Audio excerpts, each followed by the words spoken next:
Samantala, big-time drug operators may bagong pakulo sa pagkubra ng milyon-milyong drug money na hindi nahuhuli ng Anti-Money Laundering Council. Para sa kabuuang detalye, balitaan mo kami, Alvin Baltazar.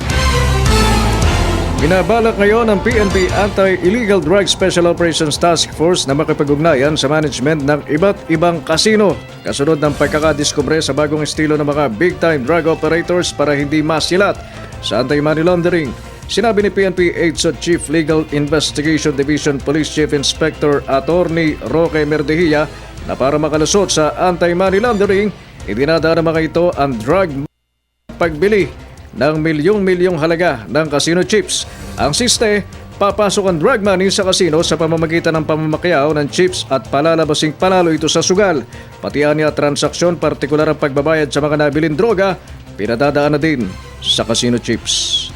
Bibili ako ng drug sa'yo, magka-deal tayo. Hindi cash, chip. Chip na. So hindi na cash.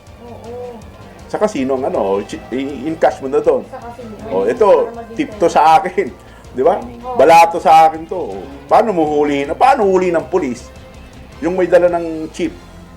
Ayon kay Merdejia, nakikipag-ugnayan na sila sa Philippine Drug Enforcement Agency sa gitna ng mahigpit nitong koordinasyon sa mga kasino upang matutukan ang flow ng drug money sa mga big-time na pasugalan.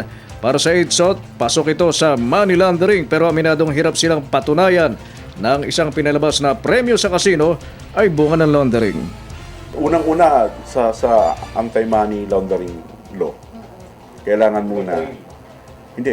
merong predicate offense.